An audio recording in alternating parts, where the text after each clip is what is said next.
All right, we are live. Let me triple check that we are live because it'll bother me. Let's see, switch.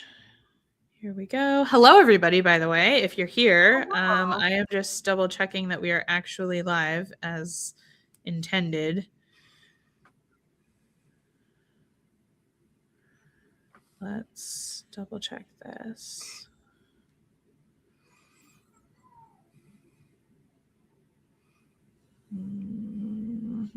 My dog is just laying on the floor, like kind of snoring. Oh, Making like little grumpy snores. Why are you doing this? You should absolutely be going live at this point.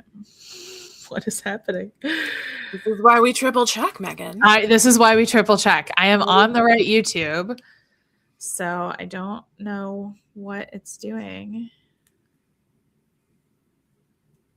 Live. Yeah, it's not a fan of that. That's fine. Let me check off my phone. Let's...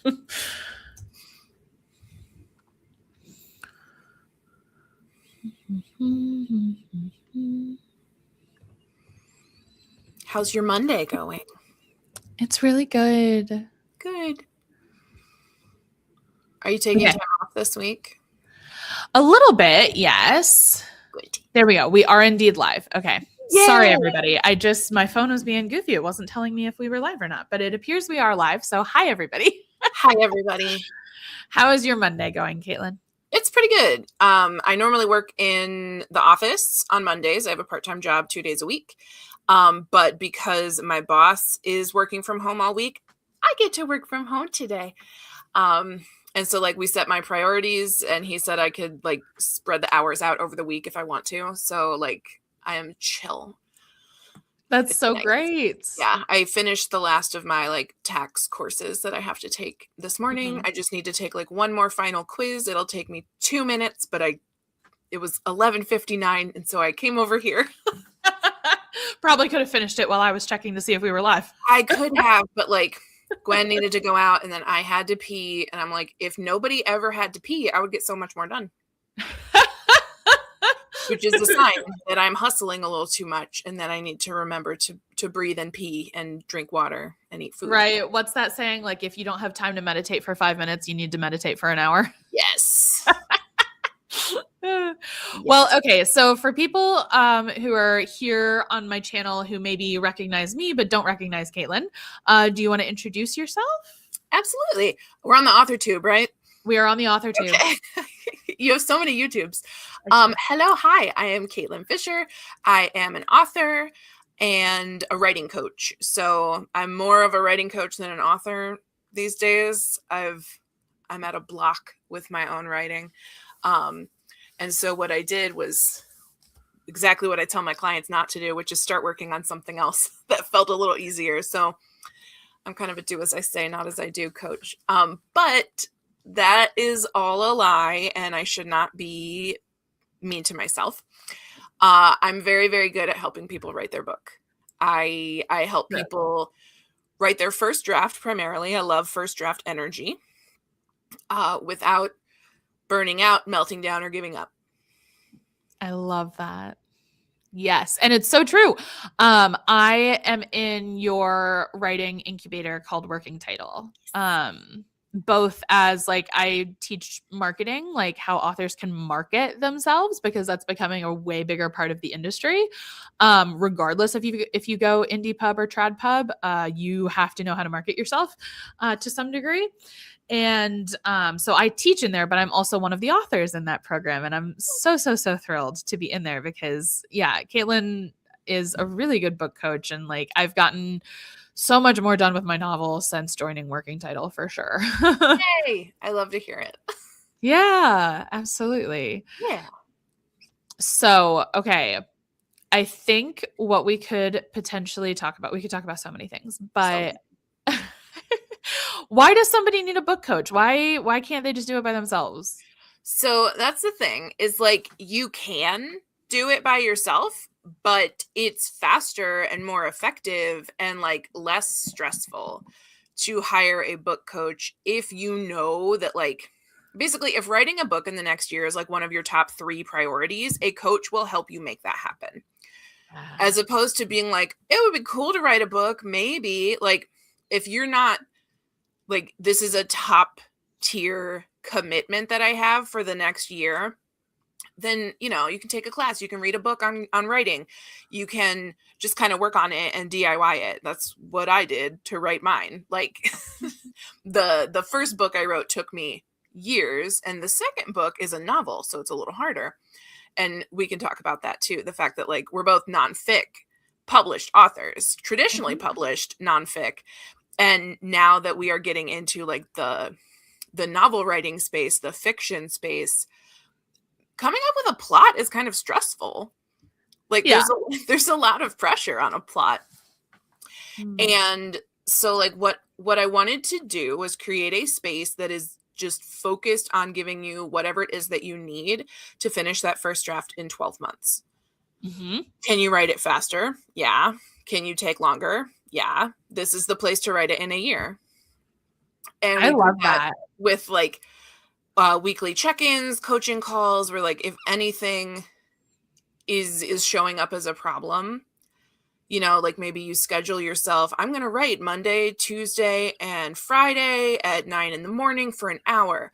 And then you find that you're not doing that. Without a book coach, you would just be like, oh, well, maybe I don't have time for this. Maybe I can't do it. With a book coach, you come and you say, Caitlin, I scheduled time and then I'm not doing it. And then we work on that. I love that description. It's literally like a book coach to me, or at least my experience working with you, is that you are kind of like my Jiminy Cricket from Pinocchio, where like Pinocchio kind of knows like when he's not doing what he should be doing. Yeah. But Jiminy Cricket really helps keep him on the straight and narrow a little more. And it's like, hey, dude, like you know this, let's do this. And like, I think that's really helpful. Yeah. And also, like, speaking of Jiminy Cricket, sort of like by the end of working with me, you will have me in your head anyway. Yeah. Not even like after a whole year. Some people after like a couple weeks or even months. Like my favorite thing that happens in coaching calls is somebody being like, so I'm having this issue and I just realized that you're going to tell me it's the first draft and I can just leave myself a note for later. Yeah. And I'm like, well, good talk. Right. I love when you're such an effective coach that your clients start to coach themselves somewhat. Like, obviously, there's still like the emotional support that you offer as a coach and everything, regardless, because people can know the answer and it's still hard to actually do. Right. Yeah. And writing is very vulnerable. Like, creativity of any kind is a very vulnerable act because creativity is like, it's a spiritual thing. It's how we show the world, like, this is part of me. This is the pain I have felt. This is the joy I have felt. Like, you're expressing really deep pieces of your humanity in your art, your writing, your music, whatever it is. And that is hard, like there's a grief that comes with writing. There's a lot of worry. Like if you're writing memoir, we've had a lot of questions on like, I feel like if my parents read this, they'll be really upset. Like, and it makes me not want to write it. And so then we have to work through that. Like there's a lot of layers of like insecurity and imposter syndrome and like all of our little coping skills that we have ramshackled together in a trench coat. Yeah. Like they come out in weird ways. And it's so easy to say like, well, it's just a creative idea. Like it's just a book, it doesn't define my life. It's not putting food on my table. It's not taking care of my kids. So like I can let it go until life is more amenable to me writing a book. But you have to decide that you're writing a book and then make life shape around that. Okay. This is something I definitely want to talk about because the title of this live stream was about like writing should be fun. Yeah. How like, and then I go into writing is so vulnerable and hard. No, but like I could be in the minority here, but vulnerability is fun. Like vulnerability is like half the point of being alive. So like, I don't know. But okay, so how do you balance having fun with writing and being disciplined about your writing? That's a beautiful question. So the fun can come in many different ways. Like, some part of your writing needs to be fun so that you enjoy it, especially for neurodivergent folks, especially ADHD, where we need the dopamine. You need some kind of system that rewards you for writing. And so if we treat it like it's playful, maybe you use like a gamified writing tool, like For the Words. On For the Words, you like each word you write fights a monster. And so like you can pick a monster that's like 75 words and you'll defeat this monster. Or some of the monsters are like you have to write 2,000 words to defeat this monster. And you go on like little quests and stuff. And so that's a great way to just. How did I not know about this? I need to do this. We haven't talked about it yet, I guess. It's great. Steph uses it. Steph is who told me about it. Steph is another writer in our group. And the issue is that I started trying to like strategically like stack my monsters. And so I got too like obsessive about how I was going to write the words that I stopped writing. And I was trying to like make my battles make more sense. So you have to keep it fun and don't make it work. Yeah, but any type of fun, it can be fun to just access the vulnerability. Like you said, it's sort of thrill seeking. At this point, when we live in a society that's like, don't tell anybody anything about you, keep it to yourself, be an individual. And you're like, well, what if I'm going to share my greatest fear with the world and see what happens? And then it's honestly really rewarding to share your writing and have people really connect with it. Yeah. And so that part's fun too. Yeah, I got tagged on Instagram this morning. I woke up to this. It was such a beautiful way to wake up. I got tagged on Instagram in somebody's year-end book review, and they were like, these were my 3 favorite books of the year, and my book was one of them. Oh my gosh. Stop. That's amazing. Yeah. So like it is like, and I had a lot of fears about writing my nonfiction book. I think that's why I'm writing a novel now. Have I told you about this? Like the themes of this novel were too vulnerable for me to say straightforward. So I had to kind of Emily Dickinson, like tell it slant through a novel. I was like, this has to be fictionalized or I'm going to lose my mind. I love it. That can be like really healing. Like my first draft was very much my own trauma on the page with a little bit of time travel. And since then, like my revision process has been like, how do I turn this into a story that has my experience sprinkled through it, as opposed to it's my story that I'm trying to fit a plot around. Mm-hmm. Mm-hmm. That's a very important distinction. And so like that has been my challenge. And one of the ways that I am making it more fun is that I think I'm writing it YA now. Like I think it started as like adult or new adult, and now it's going to be YA because I love YA. I love middle grade, and it's fun for me to read those. And also like, I really like kids and working with kids, and like, if I could handle the burnout of it, I would probably have been a teacher. And so like, yeah, I want to write amazing books for like queer teenagers to read and see themselves represented. Like I want to be TJ Klune. Love TJ Klune. Yeah. No, that's great. Okay, going back to the question about like the balance of fun and discipline. I feel like that is one way to introduce more of the fun, is just remembering who you're writing for. And like remembering who's going to read this book. And like, this can be tricky when you have ADHD, because like, I think a lot of ADHDers, sometimes if we plan stuff too much, it tricks our brain into thinking we already did it. Yes. So we have to be careful when we like imagine ourselves as this published author and the difference we're going to make. Sometimes that decreases our motivation because it's like, oh, it's already done. Why our brains? I do think there is like some manifestation juice to that, because like the story of how I got my nonfiction publishing deal is just ludicrous. It's insane. Like it's completely nonsensical. And I think part of it is because I was like, yeah, it's done. This is going to happen. I don't know when or how, but like, obviously, because I planned it. And so my brain was like, okay. And then it happened. That's delightful. Yeah. But I think something I see sometimes on AuthorTube, and this is not me shitting on AuthorTube. I freaking love AuthorTube. I'm obsessed with it. It's like 98% of what I watch.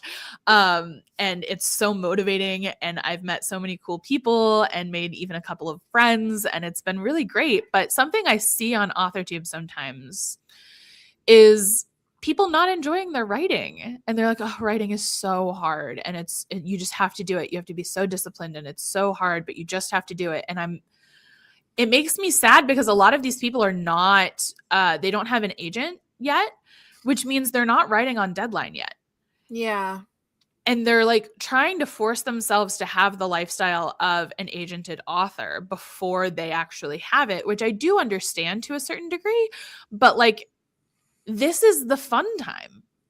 Yeah. Let yourself have fun. It's a little bit like dress for the job you want, you know, like show up as a full-time author, show up as like the role that you want to be embodying. But there's no reason to be miserable. Yes. Like Stephen King is probably having fun. You know? Like I hope too. You know, and he used to be having a lot more fun when he was on cocaine, probably. But like, you know, don't do drugs. Or do drugs. I don't care. I'm not your boss.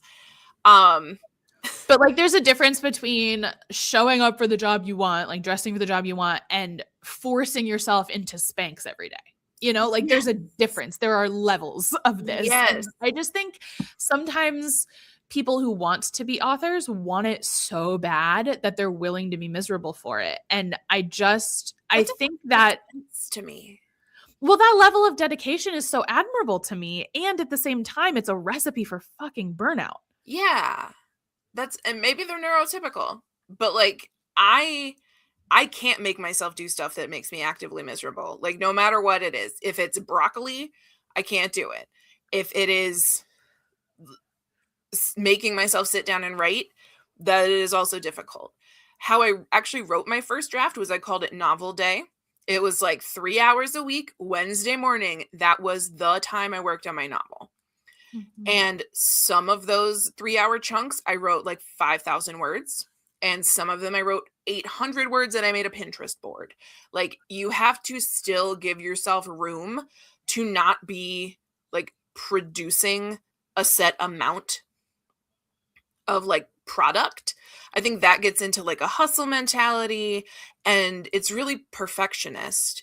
And when you are a perfectionist, that breeds misery, because perfectionism is just hustle, is just patriarchy, is just capitalism. Like it's a dance. You should be having fun while you learn the steps of the dance. And yeah, maybe writing a book will step on your toes sometimes, and maybe you're like, this sucks, this is stupid, but you still learn to dance because you want to.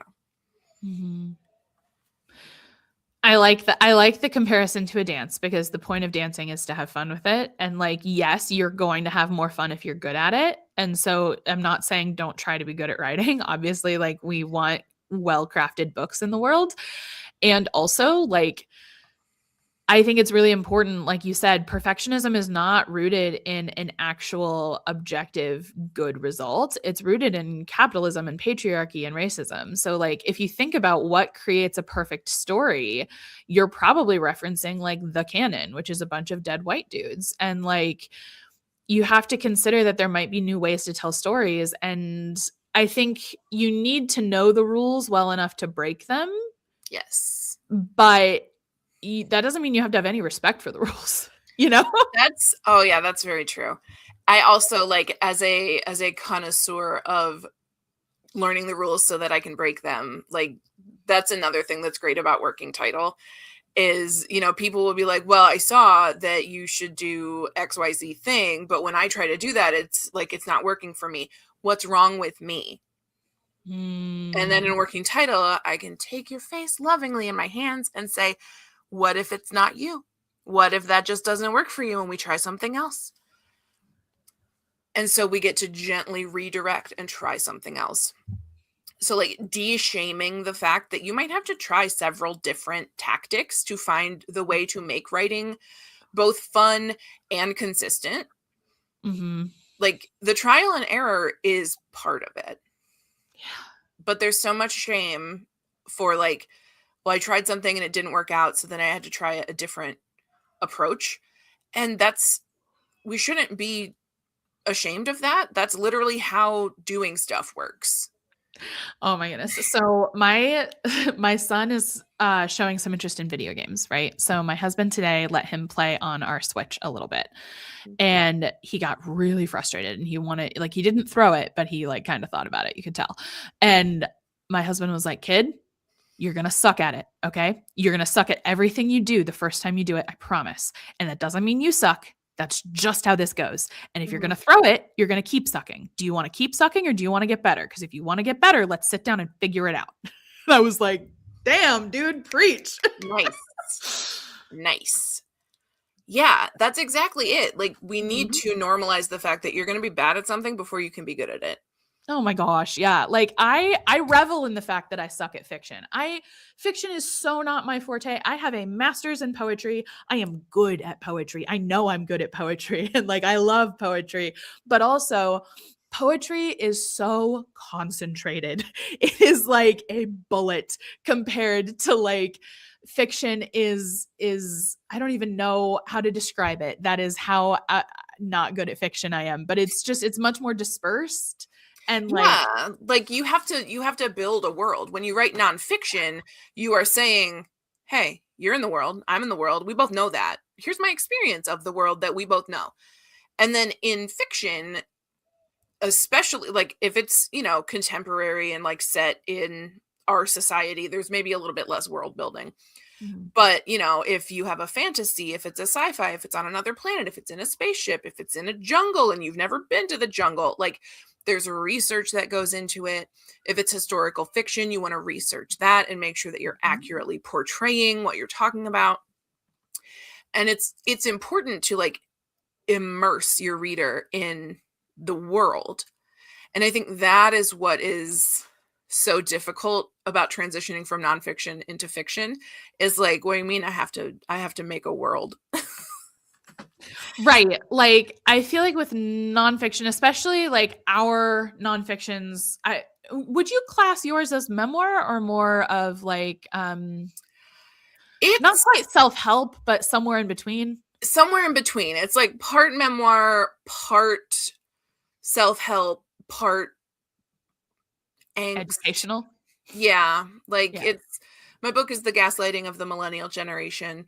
And so like chapter by chapter, I go through like something that millennials have killed. And then I explain to you why you're not actually destroying society. And it came out in 2019 and I have been further radicalized since then. And so like, I really want to write another edition of it. I want to be like post-COVID world, the Trump version where it's all caps and I'm just like, everyone's lying to you. This is all propaganda. So I'm an anti-capitalist. Oh yeah, no, as am I. My main character in my novel that I'm working on is very, very anti-capitalist here and there in wonderful little ways. Funny. She's so funny. I'm glad you think she's funny. I was listening to a podcast. If you guys know Ari and Mick, Ari BPK and then Mick Wrights, I think are their handles here on YouTube. But they have a podcast called Craft and Crash Outs, which is like literally amazing. But I was listening to today's episode and I'm not done with it yet, but they were talking about different types of prose and trying to figure out where they land and stuff. Like, is it a little more flowery, a little more direct? And I feel like I love those questions. It's just fun to ponder, but I feel like my own writing is like, I don't know how to describe it exactly, but there's always this element of like kind of dry humor mixed in where it's just like, I'm going to be funny. And if you laugh, that's great. And if you don't, that's fine. But like, it's going to be a little bit funny because I literally don't know how else to cope. I think that's kind of like my vibe as well. Like there's always a little bit of, like sort of like an inner thought or something, that comes in italics that's like, well, that was dumb. Like I can't help but be like a little bit just, I don't know, putting a clever little joke in there, like a little aside that's like just between me and the reader. Like I want you to know that I see you. Yes. And I feel like that's one of the things don't hate me, I may end up editing out a little bit, or at least editing down, because I feel like that impulse to be funny is less of a writing craft thing and more of a attachment trauma thing where I'm like, I'm palatable, I'm likable, like me, laugh, Yeah, I'm funny. no, I 100% get that. That's where like a lot of my humor has developed from as well. Is like, well, if I'm not going to be one of the skinny popular girls, I will at least be funny and smart. And so like funny and smart has always been my jam. Yeah. And like, no, it totally makes sense that you would revise that out because this is your first draft and it's just you getting it on the page. And then you will have to decide like, who's your target audience? Like me, like, oh shit, if this is YA, then I need to, probably change up the way that I talk about some things because I talked about a lot of things in a very adult way. And like the first draft is for you. And then the revision is getting it ready for the reader. So before then, you don't really have to think about the reader much at all. Oh, no, I'm not thinking about the reader yet at all. I'm just having a wonderful time. Good. That is correct. Yeah, I love working on my novel right now. Like, I kind of hate it at the moment, but not because of like I need to be more disciplined or anything. I just am sad because we're to a sadder part of the story. Yeah. So I'm like, my poor characters. Yeah, oh, no. You've been stressing out about that for a while. I can't help it. Something interesting about writing a book. I feel like, at least for me, and at least for the first draft, it's like you get to practice conflict resolution in a fictional world where the stakes are a lot lower. And that's really helpful, but also like I have attachment trauma and I'm really bad at conflict resolution. And so even in this fictional world, I am like stressed. But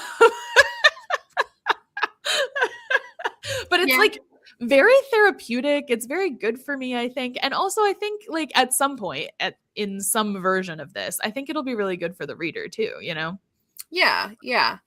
And like my OCD has sort of reared its head when I write, because I find myself like I want to make everything that my character does feel like as morally good as possible without like any flaws, because that's how my OCD presents. It's like, you need to be a good person. Don't make mistakes.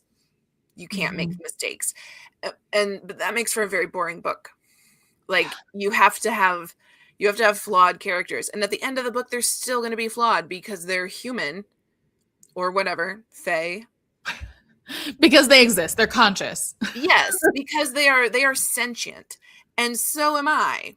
And I also cannot hold myself to 100% perfect moral standards. Like God is not looking at me with a checklist being like, oh, you fucked that one up. So fiction for me is also sort of like an experiment to be imperfect and to see what happens when you are imperfect. And so I let my character do some stuff and walk around and bump into things. Conflicts, say the wrong thing, do this, somebody assumes you have a fight. Like what happens if that's just normal and part of life and not a moral failure? Yes. I think that's part of the reason I'm stressing about the second half of this book, because like the first half, the big question is kind of like, what if existence is traumatizing? But then in the second half, it's more like, and what if that trauma does not excuse you from shitty behavior? And it's like, oh, that's the part I'm sensitive about. That's a really important thing that we need to hear though. Like, and that's something that people need to learn. I just recorded like this week's podcast episode this morning about like small talk. And like, we just have to like connect human to human. And like one way that we do that is to be like, the weather really sucks today, huh? And then like in that moment, you have said to this other person, I am a human and I see that you are also a human. We're sharing a space for a second. And then like you move on with your day. Not everything has to be like super deep. Not everything has to be super meaningful. And there's like less small talk now. because people are like hyper individualist and they're like, I don't talk to any strangers. I don't want anybody to talk to me. I'm antisocial. And like, it's fine to be antisocial. It's fine to be stressed out about things. But like, when we act like somebody else is a bad person for not knowing that I didn't want to talk, that really fucks us up. Like, you just gotta let a person be a person. And if they're Let a like, person be a person. Yes. yeah, And I feel like circling back to writing, like, let your book be your book. Let it exist. Let it breathe. Let it change. Like, I don't know. I feel like sometimes folks try to micromanage their writing. And I'm like, dude, you're not like, you're kind of at the reins. This goes back to Mick and Ari's podcast, The Craft and Crash Outs again. But they last week, I think they were talking about how back in the day, like in antiquity, people didn't think creativity was something that came from you. It was something external that you could tap into. mm-hmm. And I think there's still some truth to that. Like if you ask a writer, like, Caitlin, how did you come up with your idea for the time travel trauma novel? Part of you would be like, well, you know, I did consciously think of these pieces, but some of it just was like delivered to me. It came to me in the shower. Like it literally, that's why I call it the shower thought. And I was just sort of, I don't know, washing my hair and thinking, because I'm very into like the butterfly effect and like tracing a thread in my life back to like one moment and being like, well, what would happen if that moment changed? And then I can follow this over here. And that just gave me this idea. I was like, what if a time travel machine that let you change one moment of your life? Mm-hmm. And then it became about trauma and healing and all of this. And I was like, I didn't know that was here. But, you know, drawing from my own experience of trauma and like the shower idea of like time machine, press button, redo. Mm-hmm. That gave me plenty to go on. Yeah. And I talk a lot about like the sacred relationship between you and your story, because like you're not like, some people have story ideas that plague them for years and years and years. And they're like, oh, why can't I just like let this go? And it's because it's being given to you. And the creative spirit doesn't take no for an answer very well. You are at the refusal of the call part of your own story. Yeah. Yeah. When you get an idea like that, like when I write poetry, the poetry usually just kind of comes to me. Or like I will get like one line very, very clear in my head. And so I know that one line, and then the poem is me trying to either get to that line or I start it with that line and I see where it takes me. Mm-hmm. And I don't have a master's in poetry. I have an amateur love of poetry. But like, it is like so concentrated, like you said. Like I can evoke something really powerful in a few lines, as opposed to like a novel where like I have to build that relationship with the novel again and again and again. I can write one poem and then 6 months later write another poem. Mm-hmm. With a novel, you need to like keep the relationship going. Yeah. You know, even if you're just touching base, even if you just open up your document and look at it and say, hey, I'm thinking about you. I don't have time this week. Super busy. I've got friendships like that. And sometimes my novel relationship is like that, where I'm like, bro, I just cannot right now. Like my mental health is not doing it, but I do love you and know that I'm thinking about you. Yeah. I think I had the idea for this novel for about 1.5 years before I actually started writing, like really writing. That makes sense. It just needed to incubate. It just needed time. Like I did a bunch of outlines and character sheets, and I did a bunch of prep work during that 1.5 years at the beginning of that 1.5 years. And then it just went dormant for a little while. And then honestly, I'm trying to even remember what kickstarted me getting back into it. But I think I saw, no, it was probably me. It was probably you, honestly. Like that's the beautiful thing about like working title and having a book coach, because like, I don't know. I think it's like you said before, it's 100% possible to write your book on your own. It's not like you need a book coach like you need air, but you need a book coach like you need clothes. Like it's not really as optional as it sounds. In my opinion. I don't know. And everybody's different. But for me at least, it's been so helpful and so like, I don't know. It's not even that I need the like encouragement to write necessarily. It's more that I need like the space to go with other writers and Yeah. just be like, hey, we're all doing this thing and it's a little bit crazy and like how fun That's is that? that's a huge part of like why the incubator is a group community. And I take 12 writers a year. Um, and like it's so important to see other people's first drafts too. Like it normalizes the first draft, it reduces the like perfectionism of it.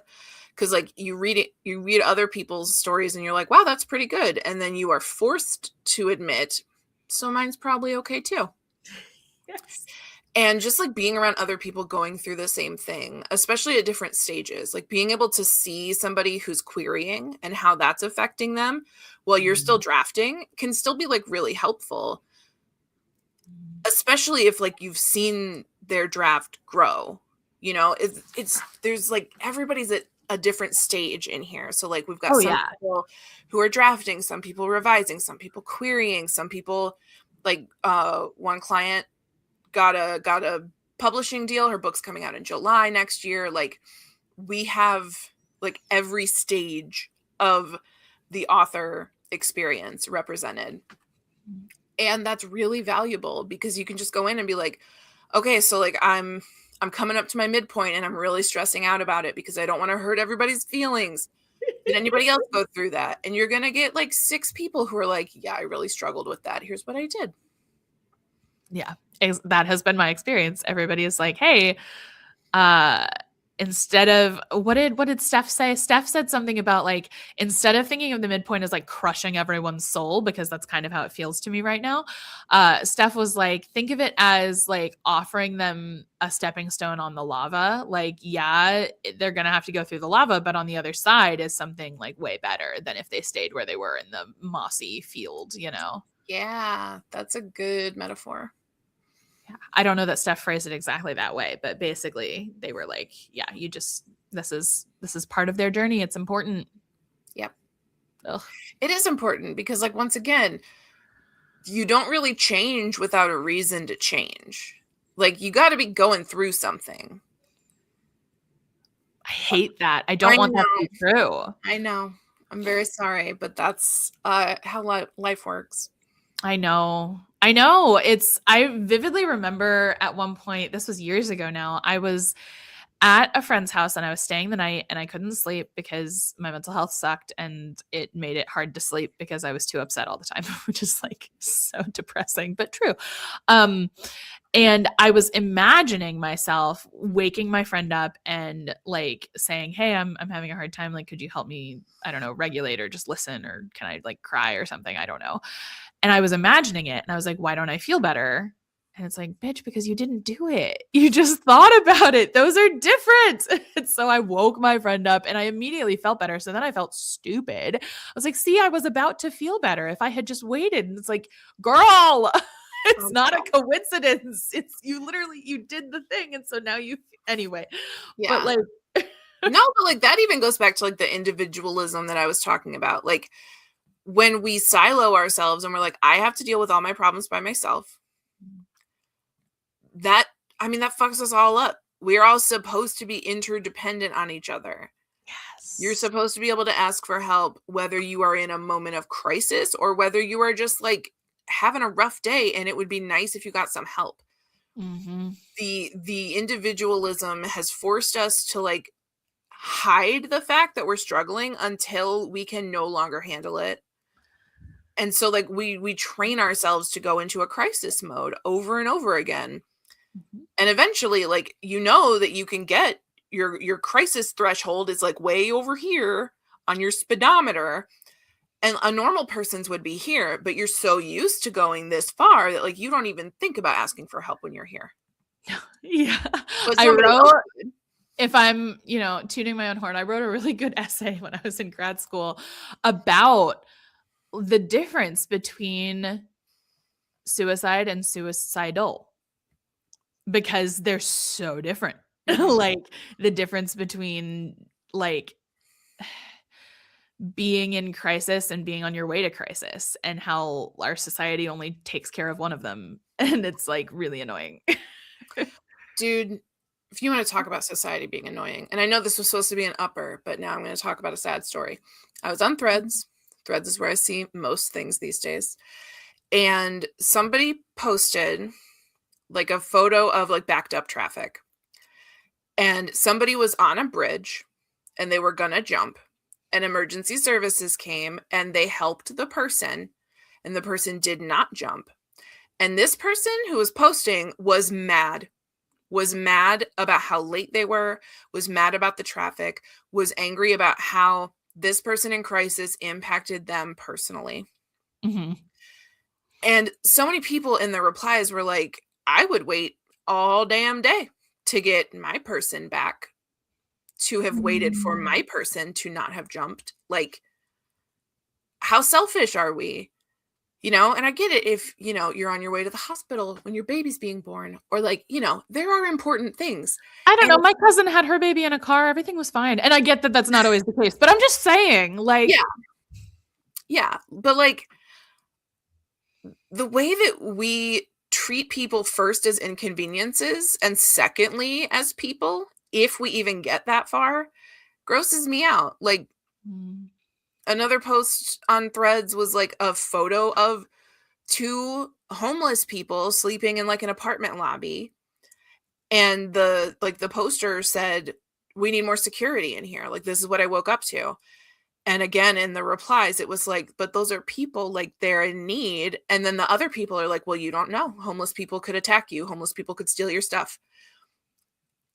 And this is a societal problem, Megan, as I know that you know. Because society does not value people who cannot perform and produce for capitalism. Mm-hmm. But they've trained everyday people to also treat those people like they're expendable. And that's a big fucking bummer. It's a super bummer. I want to introduce just a slight upper. Please up. Because even though those people posting are like, that was a bad take and I don't appreciate that message or that sentiment, at the same time, I love that you were like, there were all these people in the comments saying like, I would wait all damn day. Yeah. And like, I think our common decency outweighs the evil that comes along with being human. It just is hard because they use different like pulley systems. The evil has more leverage, but there is more good. Yeah. I largely believe in the good of humanity. Like, common decency is a beautiful thing, and I think that that is inherent. And then we get trained out of it. Yeah. Who was it? Was it Terry Pratchett who talked about militant decency? Yes. It was like, you need to be militant about how decent you are to other human beings. Do not let yourself slip into what the world wants you to slip into. And that's how I behave. I am like always human first. One time a Facebook friend, I think, like posted a photo of someone who had overdosed in their car. And I was like, the fact that you put this photo on Facebook publicly is like kind of appalling. And they took the photo down. They were like, I didn't even think of that, and I'm so sorry. Yeah. Like, yeah. I've had some really like interesting conversations with like some of my best friends. And I've been like, hey, I understand you're upset, but like the way you said this was like frustrating for me and probably hurtful for others. And yeah, I've had some really meaningful conversations with people who are like, hey, could you say more about that? And I say more and they're like, you know, I think I'm going to take it down. Maybe I'll rephrase if that's okay. What do you think of this? And I'm like, hey, so like, I think people are human beings both when they screw up and when bad things happen to them. And so like we have to understand that the person on that bridge is a human, but also that person posting is a human, and the person posting is behaving exceedingly poorly. And that's kind of what my novel's about, right? Like, what do we do when people are kind of terrible? And yeah. But I'm so okay. excited for like the rest of your novel. I think it's going to be like so poignant and powerful and beautiful, and I'm really excited for you to get there. So I know that this midpoint is stressing you out, but I need the end. So. I know. That's what I keep saying. I'm going to get, you know, enjoy the holidays, take some time off and just like chill with my family and stuff. But after the holidays, I really would love to have draft 1 done by like February. We'll see. I don't know if that's possible, You're but going at a pretty good clip, so I think it's possible. Like the fact that you're roughly halfway done, and like, how long have you been working on this? Like just a few months, right? I think since September.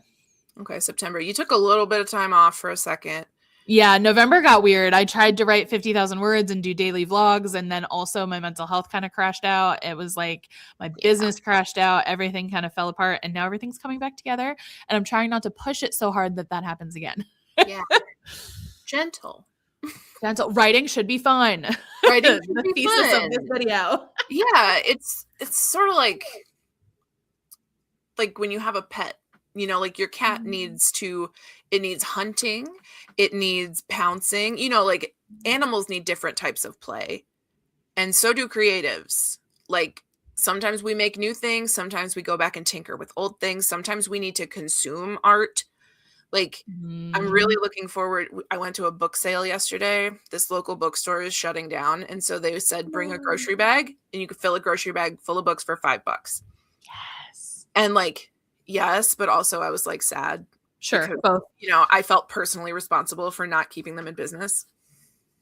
Yeah. As one does with mental illness. And I got a bunch of YA. Hey. And I'm like, I'm really excited to read all this YA so that I can like re-immerse myself in what YA feels like. And I can like reconnect with what I loved about YA when I was a teenager, like how it made me feel seen.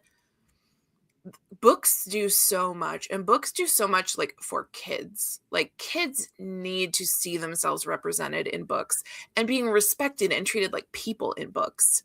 And like, that's fun for me. What was your like middle grader YA book that you were like, yeah, that character is me, and wait, you're allowed to be like that? Oh man. What a question. I can go first while you think. Please go first, because I don't want to say Harry Potter. Like, so I'm just going to think about other books while you talk. And I don't even think Harry Potter wasn't even it for me, even though I loved it as a kid. Loved it, loved it, loved it. But for me, the book where I saw a character and I was like, you're allowed, wait, was A Wrinkle in Time. I only read that once, and I really want to read it again because I think it would hit different as an adult. Meg Murray was a sensitive, intelligent, but not in a way the school system could abuse person who I just like related to so profoundly. And she felt like such a fuck up. And she just wasn't. She was the key to so many things, but not in like all of your flaws are actually perfection. More of a like, yeah, you're flawed. You're a kid. Like you shouldn't be having to do any of this, but you are, and you're here and you can do it. And like, I love that. And I have come up with a couple of answers. Okay. So one, I really liked this YA series called Replica. I think I read those. Is that the clone thing? Yes. I read those. Yes, I love them. I cannot find them online. Brennan has tried to find them for me, and like I can't find ebooks of them, and I'm very stressed out because I want to read them because I feel like that's my vibe for my series that I'm working on. Okay. And something about it, I really connected with it. And I think it was like somebody showing up out of the blue and being like, you're actually really special. And there's more than what you have been raised to believe. And like, yes, I had a traumatic childhood. And I was always obsessed with like a Cinderella story. Oh, fuck, Ella Enchanted. I never read the book. I only ever watched the movie. Oh, you need to read the book. Okay. I read the book. I would read that book cover to cover and then start it again. Yeah. And because Ella was blessed, right? Cursed to always be obedient. And like, she has to learn, like, she has to fight that like obedience thing to like protect someone that she loves. Like, you know, it's stressful. It's hard. And that is one I should reread as well, because like, that's my OCD. My OCD says be obedient, be good, do the thing that they expect of you. And like, everybody around her used that to hurt her. Mm-hmm.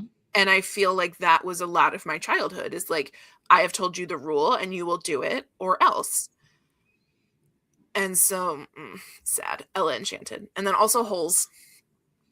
I never read Holes either. That's another one I just saw the movie of. Okay, so first of all, the movie is as good as the book. So like, nice. The movie and the book hold the same space in my heart. But it's still worth it to read the book. Only a couple things were like different in the movie. In the book, Stanley starts off like overweight, and then he loses a bunch of weight by doing like the physical activity at the camp. But the director was like, well, I'm not going to make a child do that. So Stanley like started off more like average build instead of like having to lose a bunch of weight. But other than that, it was pretty much the same. And that movie is great. So like, I don't blame you for that one. I would say you can pass on the book. But Ella Enchanted, I like the book a little better. Yeah. Okay. All right. I'll have to check it out. Yeah. And then again, Holes is a kid, wrong place, wrong time, gets sent away, is forced into servitude. Like that's a Cinderella story. It's just a boy, and then at the end you find out he actually is the inheritor of the treasure that they've been looking for. And like, sorry to spoil Holes for anybody who didn't read it in 2007. Yeah. I read that in 7th grade, so I don't want to do that math. For me, that would be 2007 because my grades lined up with the year. It was very convenient. That was very convenient. And I'm 6 years older than you, so it would be about 2001 for me. Nope. 2001. Sweet. All right. Well, we have to wrap things up, but okay. Working title. People should join it. It's super fun. I believe my affiliate link, because like I said, I'm in the program, is in the description of this video. If you guys want to check out what it's about and everything. And what if people have questions? How can they like contact you to ask about you can contact me on Instagram or Threads. I'm Caitlin Liz Fisher. Or you can email me hello@lilacpointcreative. I think those are the best ways to get in touch with me. But when you're on the website, like if you're checking it out, there will be a link to book a discovery call. So you can just go ahead and like book a 30-minute appointment and we can go over any questions that you have. That's basically so helpful. That's so nice. Helpful. Honestly. If writing a book is in your top 3 priorities for next year and you're neurodivergent and chronically ill and finding the time and energy for that book is a challenge, this is for you. And it's a hell of a deal. Yeah, it really is. Like I am a mom of 3. I am neurodivergent and mentally ill. I am going through some health stuff that indicates I might have some kind of chronic illness that I don't know about yet. Woo. And it's so fun. It's a great time. But like, I don't know. Caitlin is not a book coach for like what's the word, dinks, like double income, no kids. Like if that's you, that's fine. But that's not the only people Caitlin works with. A lot of the people who work with you have like different constraints on their time. A lot of people I work with have kids, have full-time jobs, have both of those things. And then sometimes, they don't have any of those things. And so they do have more free time. Yeah, but also I saw such a good TikTok about this the other day, and then I promise we will be done. But I saw such a good TikTok the other day about how someone was saying like, oh, people without kids don't even realize how much more free time they have. And it's like, no, we do. That's why we chose not to have kids. Right. You chose to have a baby, not realizing that that was going to lead to children in your home for the next 18 years. And that's not our fault. And I was like, yes, like just let people do what they want to do. Like good gravy. Anyway, it's fine.